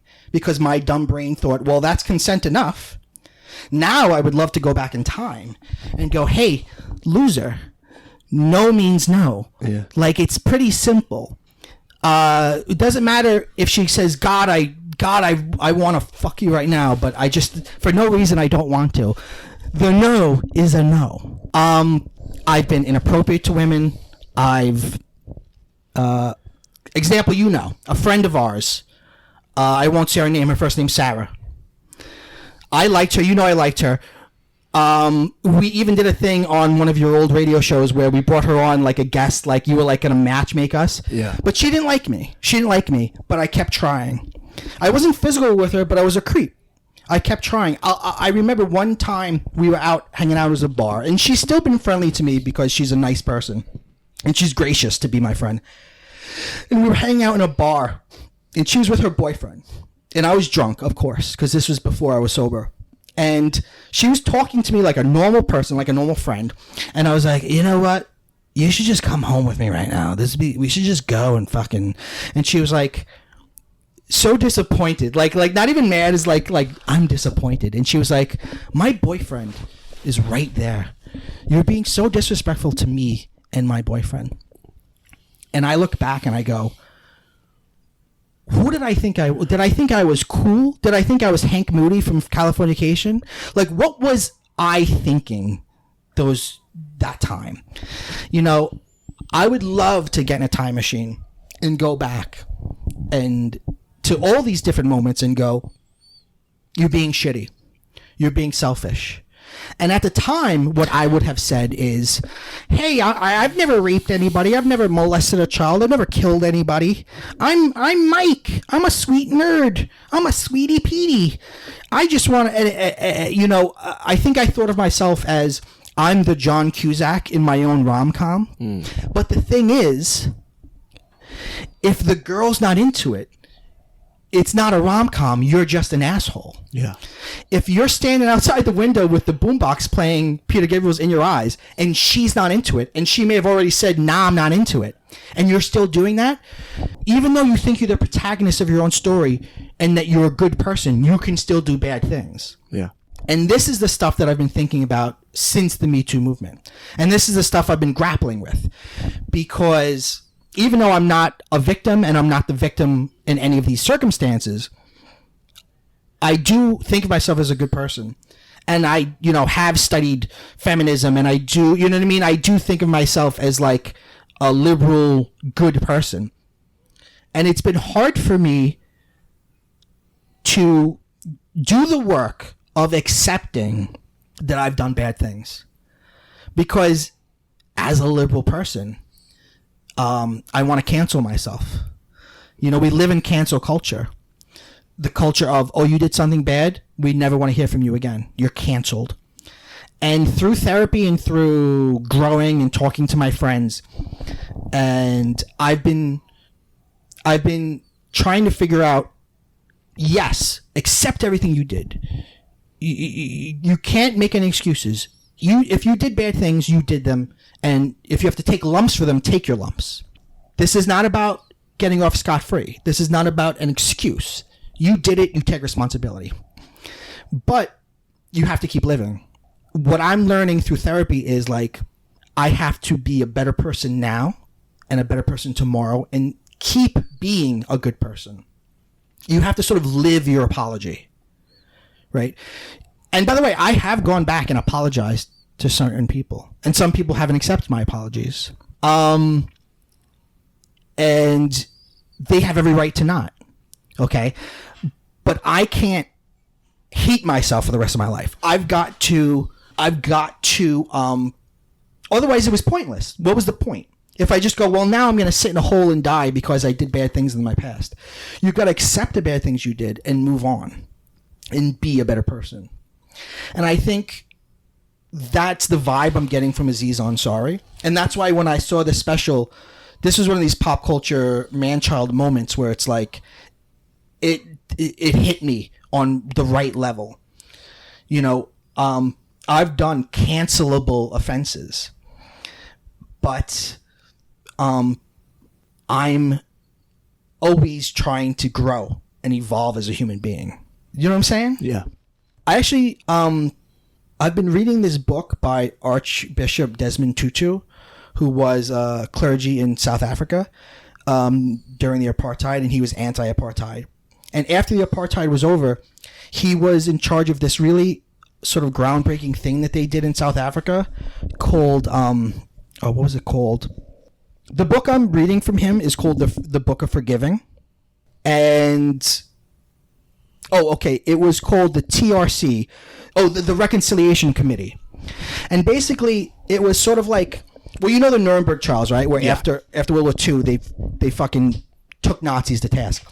The TRC was more like healing. It was like if you were wronged by people during the apartheid, or if you yourself were violent during the apartheid, come to the TRC, stand in front of your fellow citizens, say what you did, admit to your violence, admit to your problems, and listen to other people, and listen to the people you hurt.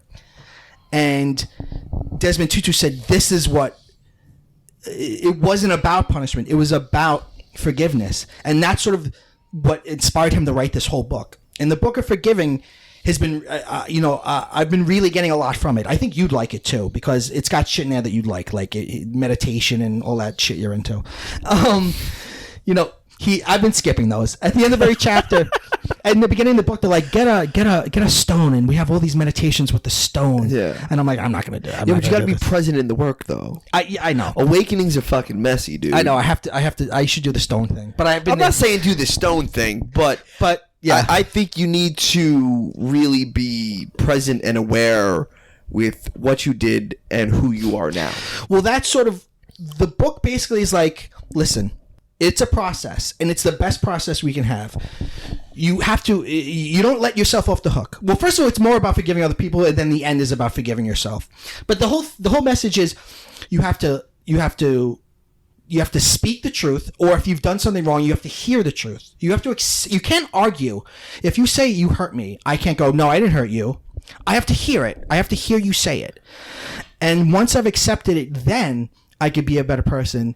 But again, you have to actively do it. You have to actively be better. It's more about speaking less. Yes. And being more. Yes, absolutely. You know, that's from one of my philosophers that I'm reading is Baron Baptiste. Okay. And he says that.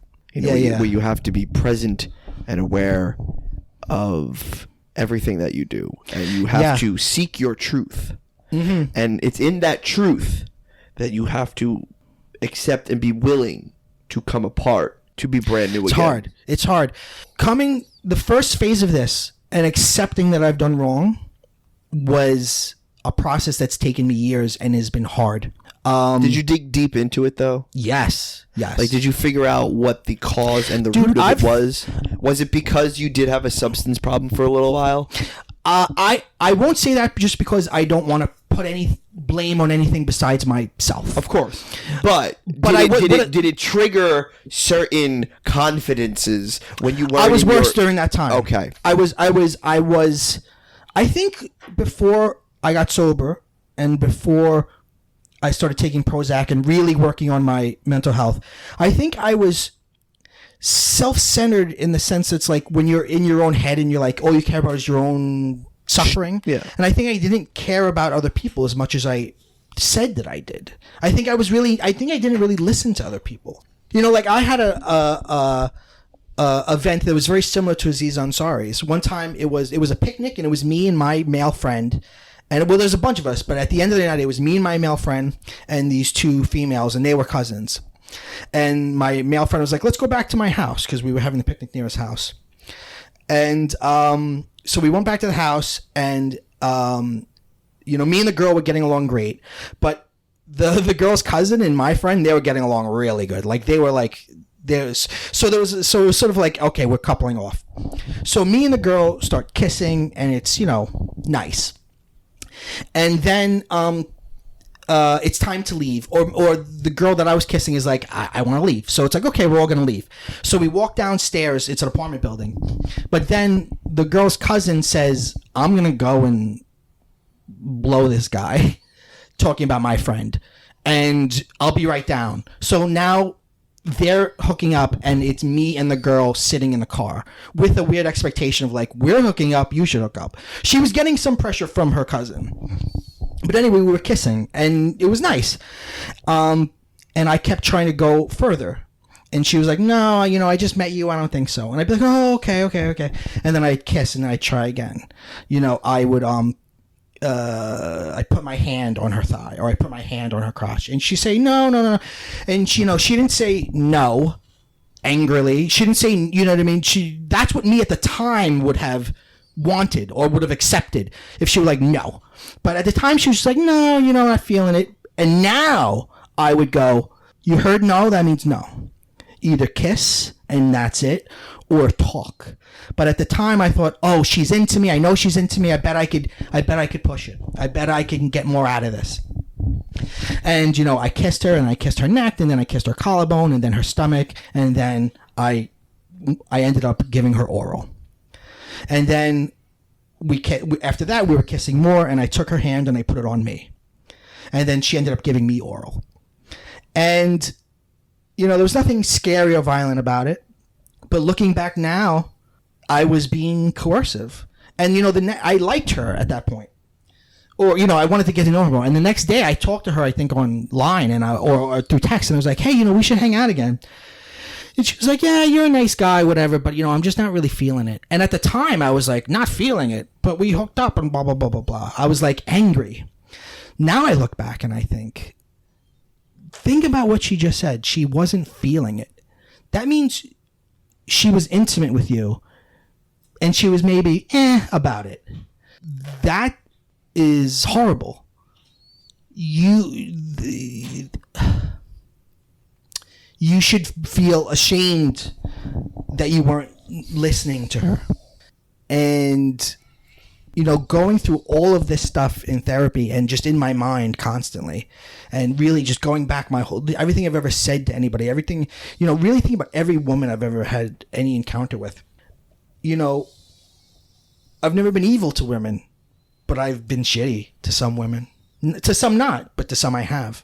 And my I think where I'm at now is moving forward. And like you said, being present. Because if you're full of regret, you're not present. Like Desmond Tutu talks about this. If you're all about, oh my God, I'm horrible, I did a horrible thing, then you're stuck in the past. And you're not going to help them, and you're not going to help yourself. And you're not going to help any new people in which you could be kind to. So it's this process of accept what you did. And then if you can, apologize. But even if you can't, even if, God forbid, like they're dead and you can't apologize to them, you live your apology. You are better as a human being. And that's sort of where I am right now. Life's work is to wake up and let the things that enter your life wake you rather than put you to sleep. Yeah. So, you needed a wake-up call. Yeah. And I think you needed to come to this conclusion on your own. And there is guilt and there's sorrow and there's doubt. And now it's, well, how do I? Right. And you look at yourself in the mirror and you go, oh my God, am I a bad person? Should I be canceled? These are the questions I've been asking myself. Now it's time to do the work. Right. On September 5th, we're recording this in the middle of July, but on September 5th, September, is it 15th? Oh, God, I'm forgetting. September 15th, I'll be 5 years sober. Okay. And I'm beginning to think now that, these last 5 years have been like my honeymoon of sobriety, where it's like, oh, I feel so good that I'm not using anymore. I feel so good that I've got friends. I feel so good that I've been able to build relationships. I feel so good that for the first time in my adult life, I am living a physically healthy life. But I think I naively thought the work was done, or that the growing was done. No, and always grow. You always grow. Right. Now I'm waking up to, hey, buddy, like what things did you do before you woke up, and even after you woke up? I'm not saying I'm not blaming alcohol and marijuana. Okay, it's not like the day I became sober, I became a saint. I'm not a saint. Okay, and I know on the show we've talked about Louis C.K. and we've talked about Cosby and all these things, and I want the audience to know that it's not because I'm holier than thou and that I think I'm perfect. I talk about these things because whether it makes me a hypocrite or not, I do really believe in being kind to people. And in some cases, these people I feel like aren't doing the thing of taking responsibility. Like Louis C.K., he apologized through a public PR press release, but he's been going on stage and being an asshole. Roman Polanski never once apologized ever. Right? To me, I can forgive Aziz because he's sorry. If that makes sense. Like Dan Harmon, I've talked about before. Dan Harmon was abusive and creepy to one of the writers on Community. But he came out and he said, I was wrong. And the ways I acted were selfish. And I don't have any mixed feelings about Dan Harmon. To me, he did it right. He did it sincerely, and I'm looking forward to Rick and Morty season 4. So, but I mean, do you ever, just to bring it out of the topic of sex stuff, do you ever feel as a performer that you're ever worried about being canceled? Just like you've been doing radio since you were a kid. You ever think like, oh God, what did I say when I was 18? Oh yeah. That now I would get in trouble for? Oh yeah, totally. Because back when we really started doing this, podcasting and just media in general, we were really early on with it. And even the scope of what the spoken word was. Changed. Yes. How you address certain topics or even how you speak about certain things. And right. When I came into this career, shock jock culture was all the rage. Right, that's what got you noticed, being shocking, being offensive. Was that really offensive though? No, you weren't, but going back to Aziz Ansari with 2019 eyes, maybe some might say you are. Yes. Like your old show was called the Dago Cast. Yes. And Dago is a derogatory term for Italian American. Yeah. Now, you are an Italian American, and you were saying it with love and fun. Yeah. But I bet now you'd get in trouble for it. Probably, most likely. That's the kind of stuff I'm talking about. And I think the context of what, we did on the air and, the music that was being played, was all hip hop. Yeah. All raw, all uncensored hip hop music, Yeah, but then, as you grow as a performer and, the kid that was 18, writing comedy bits. Right. As to doing what he's doing now, it's two completely different individuals. Yeah. You have to grow within that. You can't. Even Howard Stern has changed his whole his whole way of thinking. But that's the thing that's so scary about cancel culture, which is, it's just like, oh, you did this thing. Oh, you did it 10 years ago. We don't care. You're canceled. Yeah. And that's very scary because first of all, the idea of canceling somebody is so scary. Think about a human being and the complexities of being a human being in this world and what you learn every day and how you're a living, breathing entity and somebody says you're canceled like you're a TV show. Think about that. And then... But what are you canceled from? Because your life's still... Public life, I think. For someone like Louis C.K., you're canceled from public life. Yeah. And is that fair? Because cancel culture, it's operating under the belief that a person can't get better, or that even a person does get better, it doesn't matter. That the sins you've ever done, that is the defining thing for you. Yeah, it's your defining moment. Yeah, that's it. Doesn't matter if you were a saint for the rest of your life. If you did so-and-so bad thing, I don't care if you're sorry, I don't care of the context, you're canceled. And this is what's scary to me, I think time and temperament are a huge thing. What do you mean? Well, you need time, and you have to have a temperament to change. And, as a passage of time happens, one would hope that an individual that went through something or experienced something that they created themselves. Yeah. Case in point with what your journey. Yeah. And your admittance and your acceptance of what you did. Right. The time and the temperament has changed. Right. Where you're not the same dude you were when you were in your teens and 20s. Right. But the almost 40 man now who seen the world for what it is in the bigger picture. Yeah. And appreciates humanity and life in general. People. Right. That's what we need to focus on as growing adults. Right. Who constantly have time to change, right. the temperament of change, to realize and understand that we do have faults, and some of them can be really fucked up. Mm-hmm. But if you change and you do the work and you stay within the work, if you stay in the work and you do the work, then I think the College of Public Opinion should look at a person and be like, okay, they're doing the work.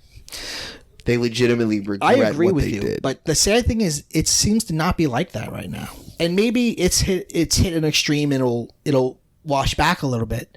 Maybe the tide will come in a little bit. I think it also comes with because all of this was good, right? I mean, the Me Too movement was good. Yes, it was. Absolutely. It also should show men right how to talk to women. Right. I think every guy or every straight guy should think about their life, because saying I've never raped anybody is not good enough. That's a very low bar, and I'm not trying to say, oh, that's like saying, hey, I'm like everyone else, but I'm just more woke. I'm not trying to say that. I know that I've done bad things, but I'm sure I'm not alone. Right. The whole point of Me Too was people who felt victimized saying, oh, I was victimized too, or was I victimized too? So if all these people are being victimized, that means there are other people who are victimizing people, and people should think about it. Yeah, but the temperament of the person has to change. If you're just going through your life and you don't legitimately feel regret for what you've done or who you are, then you're a piece of shit, and you should get everything that you got coming to you. Well, I think that everyone should get what's coming to them. I think, being against cancel culture is not being against responsibility. No, you have to have the responsibility. Right. I'm against closing the door on a human being forever. You know what I mean? That's the thing about cancel culture. It's like you are done forever. And that's what I disagree with. Trevor Noah is the host of The Daily Show. And he got in trouble for some tweets he wrote like 10 years ago. And I think people found them to be offensive or maybe homophobic. I don't remember. But he got in trouble for some old tweets. And this is what he said. This is a quote from him that I really liked. In many ways, social media and comedy are timestamps of who we were. And if you're not disgusted by what you did when you look back 5-10 years ago, then I'd argue you haven't grown. I just don't think it's healthy for us to berate and destroy people for who they were versus who they are, because are is more important. And that's the problem I have with the cancel culture. A lot of time you condemn people to only being that forever. What's the value of atonement? What's the value of atoning if it doesn't mean you're welcome back into society? That's Trevor Noah. I think he puts it perfectly. If you look back and you're like, I did everything great, you probably haven't grown as a person. Of course. You can't look back with rose-colored glasses and think, damn, I did everything right from jump. We've probably talked about this, but did you and Joe ever talk about the U.S. gay bit? All right, we did a bit that would get us canceled. Okay, so I used to be in a comedy troupe with me and two other guys. One of them was our friend Joe, who we talk about in the show a lot because he passed away. And we were very influenced by like Andy Kaufman and bits like, so it was all like performance kind of bits. So we did this on stage. And it was a pretty nice size audience. And by the way, this was 2003, 2004. So this was like towards the beginning of the war, and like not that long after 9/11. So me and one of the guys goes on stage, and we go on stage and go, you know what? I hate America. And then the other guy, I don't remember exactly how it goes, but the other guy's like, you know what? I hate the troops. And then one of us goes, you know what? I think America's gay. It shouldn't be USA. It should be US gay. And then me and the other guy start chanting, US gay, US gay. As people in the audience are horrified. As we're chanting, Joe comes out dressed as Captain America with the shield. He fucking uppercuts the other guy. He goes flying. I forget what he does to me, but he fucking hits me. I slide across the stage. He beats the shit out of us. And the audience they're loving it. They're screaming for it. And then me and the other guy are just on the floor defeated. And then as Captain America, Joe goes, I'm so sorry you had to see that, citizens.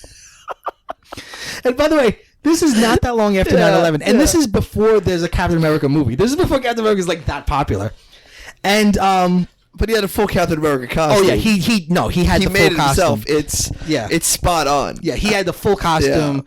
Yeah. There's that bit today, no, it wouldn't work. Oh my god, it wouldn't work. First of all, because we wouldn't just be offending conservative people, we'd be offending liberal people, and someone would take an image of it, or somebody would record on their phone. It would be put on Twitter. And then I'd be canceled by lunch. Yeah. Canceled. Yeah. And even if I said, but you don't understand, it's about patriotism or it's about fault, whatever, people are like, no, no, that's homophobic. You're done, yeah. I would be donezo for that bit. For that stupid bit. Again, climate, time, and temperament, it all changes. It does. It does. Right. We have the 2019 eyes, and it's good to have those eyes. I think so. Yeah. It makes you more aware of your surroundings, and I think it probably makes you maybe a better broadcaster, hopefully a better person. Right. Just to have the understanding and the emotional sensitivity that we are all connected as a society and as a humanity, that we're all connected. So, one, we have to respect each other's feelings. Yeah. And we have to really do that work and understand that it's not just all about you. Right. It's about us. Right. I think this next phase of my life and evolution is outward. Not so much inward. But I'm not saying I'm not going to change myself, but I'm saying maybe the first 30 some odd years was about finding inner peace. And now I want to be better in the world. I want to make sure that I am doing better out there. You understand what I'm saying? Yeah, humanity now is going to become your job. I'm a part of this system. Let me improve it. Right. Let me not be a drag on it. Let me not be a dick. And try, as much as I can to live with the past and not beat myself up over it to the extent where I can't move anymore, where I can't move forward. Well said. It's one day at a time. Like I said before, awakenings are fucking messy, but you have to stay in the work. Yeah. So just continue to stay in the work. Yep. And that's it. And I guess what I'm trying to say with this whole thing is, this has been Pop Culture Man Children. We're going to come back with obsessions.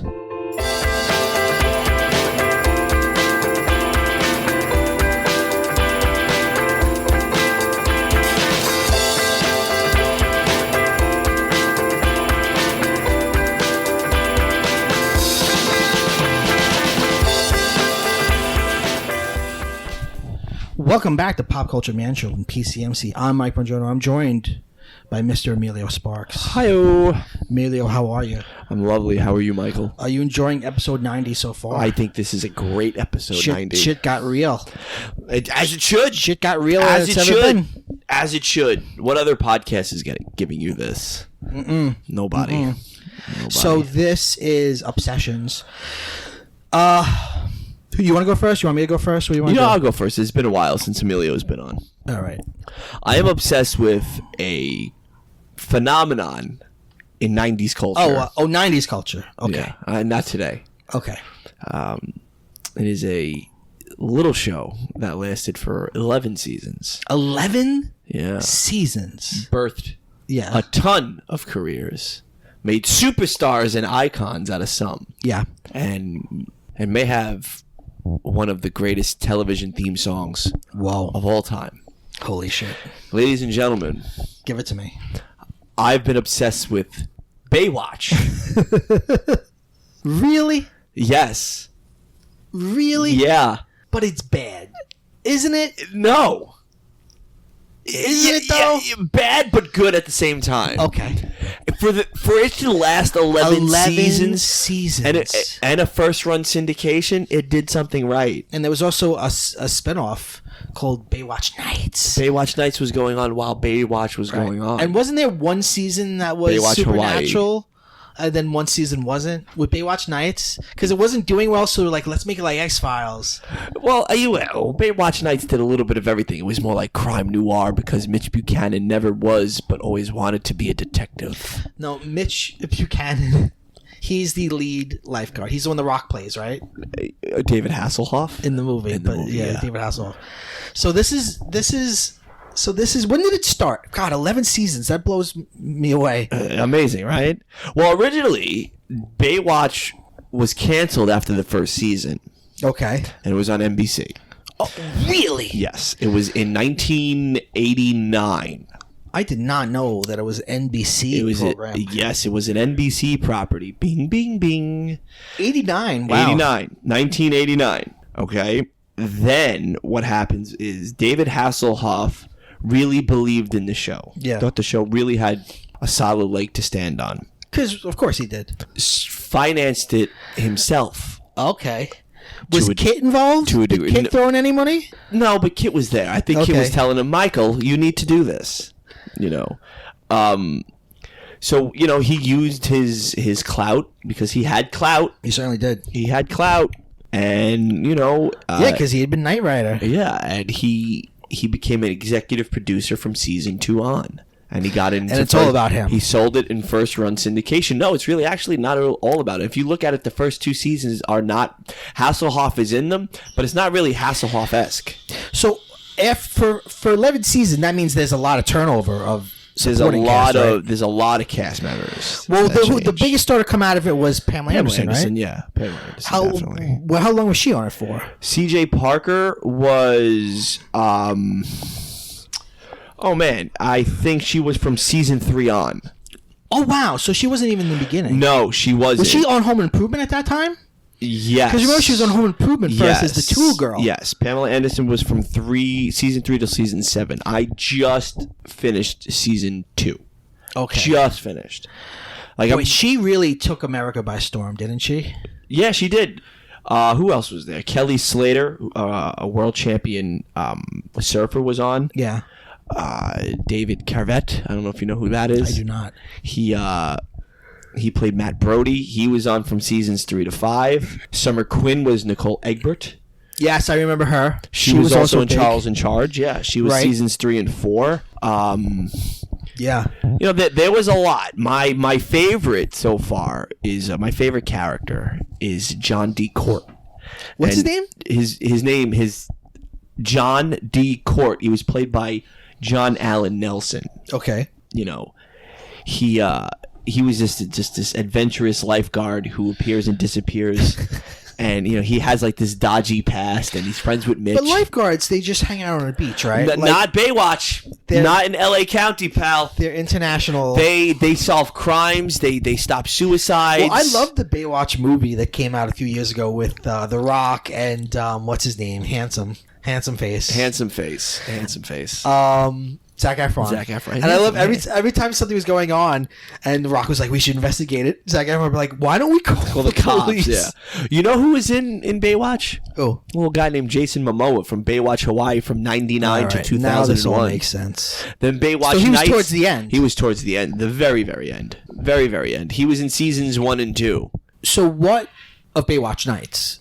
Baywatch Nights was 95 to 97, and it starred Hasselhoff as Mitch, of course, and Gregory Allen Williams as Gunnar Ellerby.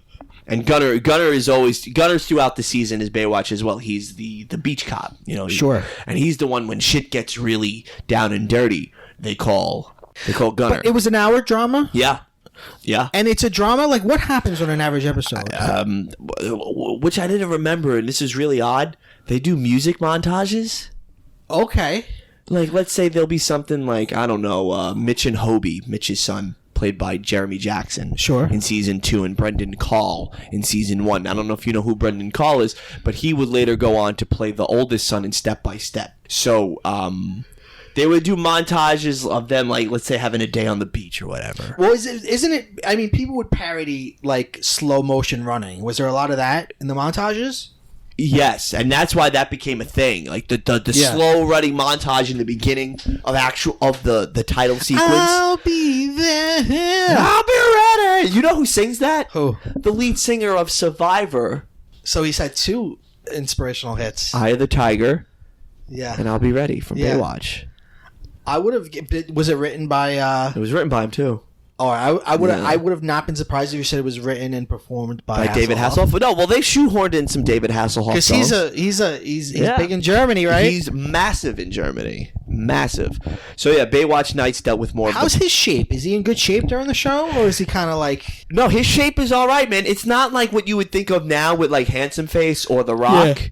Or even Jason Momoa, because later on the seasons, these guys started to get chiseled. Yeah, right. Even John D. Court was probably in the best shape in seasons 1 and 2 of Baywatch. Okay. Like, he is just fucking chiseled. Yeah. Chiseled.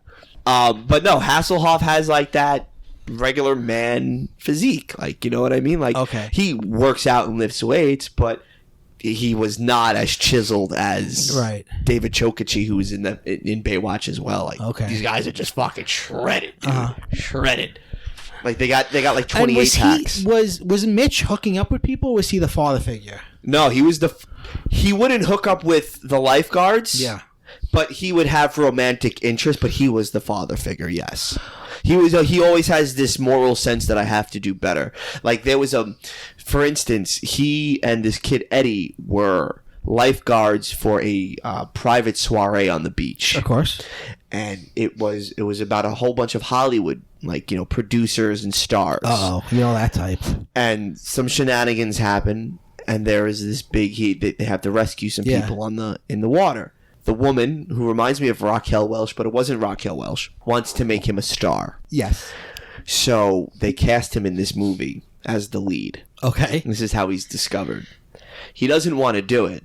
Right. But he's broke, and Hobie needs new skate equipment, and his truck needs to get paid. They need, they got to pay the bills. Right, of course. She comes to his house one night after filming him and watching him beat the shit out of somebody on camera. Like some random beach drunk or whatever was disrupting the shoot. Okay. And Mitch, being that it's his beach, starts to engage in fisticuffs with this gentleman. So they film the whole entire sequence. Sure. And the woman loves it. She comes to his house later on at night, and she tries to seduce him. Mitch kindly says no. No. And she's like, this can make your career. And he goes, are you telling me Mitch got Me Too'd? Maybe. But he said no, and he turned it down, and he's like, my son is upstairs. I got a small boy upstairs, and I don't feel right doing this. And so forthright. And he's like, thank you very much. And, it turns out, like, they do a scene later, and Mitch was fired from the movie. Of course. And still got paid. And donated half of his salary to the Wildlife Research Hospital on the beach. Sure. Yeah. No. Then there was another episode where a lot of Florence Nightingale syndrome. Mm-hmm. With like you saved me from drowning and now I love you. Yeah, and like one woman specifically tried to say, well, I'm your reward for saving me, and Mitch is like, you're not my reward. I'm doing my job. The reward is you being I'm here doing God's work. You being I'm here. Mitch Buchanan. Pretty much. I mean, God and Mitch Buchanan, same thing. But I'm here. Like, you don't your reward is that you're alive and you're breathing, and that you have a story to tell that you've lived after being so wise. Under the water for like 2 or 3 minutes. Have there ever been sharks? Have there been shark episodes? There's been episodes with sharks. There's been episodes with imaginary sea creatures, only for the Baywatch team to discover that it was offshore oil drilling. So a lot of environmentalist stuff. Okay. They dealt with mental health so far. They've dealt with Did you watch gangs. it? Danny before Trejo. now? Danny Trejo's in an episode. Really? Oh, it's so good. Where did you watch it originally? No. So you just found it? Yeah, I thought it was a fucking joke originally because I thought it was like, oh, slow motions, boobs and butt. This ain't stuff. Right. Like, this is silly. David Hasselhoff. Because you didn't think of David Hasselhoff as a star. You thought, it's fucking Kit and he would sing in Germany. Like, whatever. Uh-huh. Then when you actually watch this thing actually has some legs. And where are you watching this? Hulu. Oh, it's all on Hulu? All on Hulu. Because I watched the movie with Handsome Face and The Rock. Yeah, we saw that So I was together. like, yeah, but then I watched it on Hulu. So I was like, let me watch the series. Yeah. And I'm all in. So I can't wait to start season 3. I'll probably You've start got a when lot you of leave. time left. I'm good. I listen, man. I watched a whole bunch of it on my flight to Dallas, coming home, waiting in the airport. I'm good. I'm in no rush.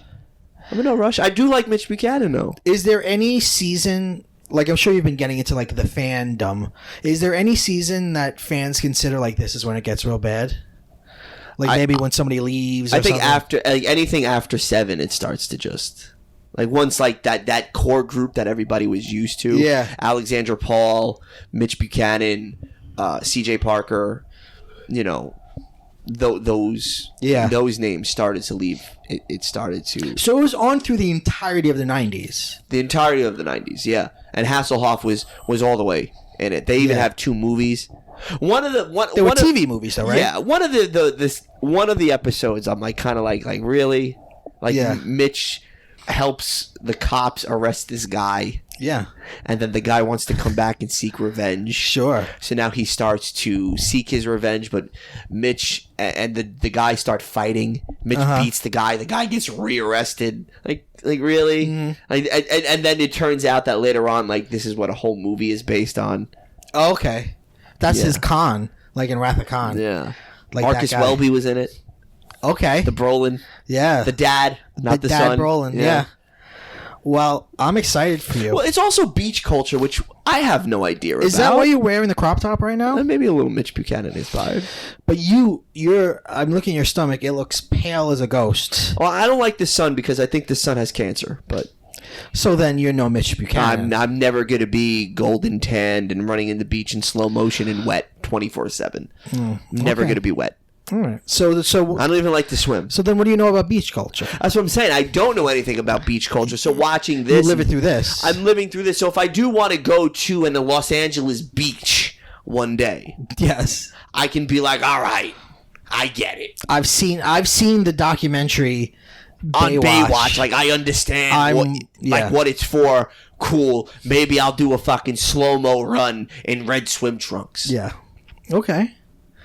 Well, sounds very exciting. Oh no! Please continue to check back on Pop Culture Man Children as I continue to do a deep dive. Well, into since Baywatch. it's 11 seasons, I'm sure. We're only up to season. I'm only going to start season 3, So I'm sure this will be with you for a while. It's not going anywhere. I mean, we even had I dealt with an earthquake. It's a big deal. It hit all the topics. They did. All right, let's talk about my obsession. Okay, my obsession. Okay, it's actually not an obsession. It's more a salute, a tip of the hat, if you will, to actor comedian Brett Gelman. Do you know Brett Gelman? This is him right here. Okay. At home, if you don't know Brett Gelman, I want you to Google him right now. I'll give you a couple seconds. Yep, him. Yeah, that guy. That's Brett Gelman. He looks like he's an actor from the 70s that should have been like he should have been like in the background of like Scorsese movies, but somehow he's an actor now. He's got a beard, he's got a bald head. He most recently he was in Stranger Things season 3. He was also in season 2 where he plays a conspiracy theorist. He often plays oddball characters. But even though he looks like a nerd and he kind of has the nerd kind of look to him, he often plays characters with amazing swagger. Okay. There's a scene in season 2 of Stranger Things where the two of the young characters are there and they are into each other but they haven't admitted it yet. And he sort of is like trying to egg them on. He's like, obviously you both like each other. And during filming the scene, they're eating eggs, and he picks up some egg on his fork, and this wasn't in the script, it just happened. The egg fell off his fork. So in character, he just goes, whoops. And he took what was a mistake and turned it into somehow charming, but creepy. It's very charming. He's great. He's been in so many things. Brett Gelman. He's first of all, he's been on every podcast. He's an improv guy. Stranger Things. He's in Fleabag, Jezebel, Camping, Like Father. Another Period was a TV show he was on. God, lots of movies. He was on Love as. Oh my God! I know I know who you're talking about. She has that sex scene with him where she fucks him just so he can't fire her. Yes, and he's like, "Well, I didn't finish," and then she keeps fucking him. You know, he always plays a kind of creepy sleazeball. Yes, he's fantastic. Yes, he's fantastic. Brett Gelman. I was confused with Gelman, the producer of Regis and Kathy Lee. No, Brett Gelman, comedian, actor, improviser, weirdo. He doesn't look like somebody who should be alive now, right? He doesn't look like somebody who would be in show business now. He looks like somebody who should be like in Burt Reynolds movies. I mean, he has a specific look. He certainly does. And he's got the swagger. He don't let anything stop him from having the swagger. No, you have to have the swagger. Yeah. He plays assholes so well. Like so he's typecasted. Yeah, but he brings something to each role. Okay. That like he's a good guy in Stranger Things. In Fleabag, he is the Phoebe Waller-Bridge. It's her show. He is her sister's husband. Okay. And he's kind of an asshole. Okay. He's always like picking on her and stuff. And then like in season 1 he like hits on her, but you know the sister doesn't believe it. He's fantastic. I hope after season 3 of Stranger Things, which I just finished, and I think a lot of people are watching it now, I hope he finds I hope he gets more. You know, he's been in a lot. I hope he becomes more of a name because I want to see him in stuff. I would love to see him as a superhero. Marvel. What type of superhero is he going to be? First of all, he would have been a great Doctor Strange. Brett Gelman is Doctor Strange. I don't know. Come on, he wouldn't have the fake accent. I don't know. Benjamin Cumberbatch's pretty damn good. Then you're not even close on that name. What is his name? Benedict Cumberbatch. Whatever the fuck his name is, it doesn't matter. Brett Gelman would have been. Sure, Brett Gelman. He would have been perfect. Who else could he? You know, he would be good if they want to if in the new go over to DC in the new Robert Pattinson Batman. I think Brett Gelman would be a great Hush. No. Killer Croc. Oh yeah, well actually he would be a good. He'd be any good villain. Yeah. I was thinking he would be like a good Alfred, but like you know he'd have to do the accent. But like I think he'd be a fun Alfred. I think he's fantastic. Okay. Brett Gelman, everybody, get into it. Emilio, this has been one hell of an episode, brother. For real. This has been episode 90. 90. And I promise you guys at least 90 more. Pop Culture Man Children is 90 after that coming. We're like 90 years. Yeah. Morty. PCMC is like HPV. Oh God. We're always gonna be here. Even when you think you haven't seen us for a while and you think you're over us. Boom, here we are. Like a scrotum rash or some sort of a nub or something on your genitalia. What an outro that is. This has been Pop Culture Man Children PCMC. PCMC is available anywhere you could find podcasts. Scrotum nubs. Subscribe. Stitcher, Apple Podcasts, Spotify, Google Play, some other places, I don't know. Anyway, you want to Podbean. Scrotum Nubble. Scrotum Nubs. Scrotumnubs.com. It's a good one. You can follow at Pop Culture Man Children on Instagram. You can follow Emilio Sparks at Emilio Sparks on Twitter. Yeah, tweet me, gram me, snap me at Emilio Sparks, EMILIOSPARKS. Wrestle Rap's a thing. If you like pro wrestling, if you like hip hop, if you like the human and social condition within those two worlds and just outside of professional wrestling, subscribe. We are on everything Mike just said too. So it's around. Emilio's around. Now, have I been asked to guest on Wrestle Rap? No, but I'm not going to bring it up. You were on Wrestle Rap. You want to come on again? Actually, I have an idea for a show. I have an idea. I'd love to. I want to bring you on for one. My wife invites you over for coffee and cake. Do you respond? But I brought you on. We talked about Snickers Presents WrestleMania 34. I make you the godfather of my child. All right, well said. I will have you on an episode. This is PCFC. I'm Mike Bongiorno. That's Emilio Sparks. We end every episode with go bye-bye.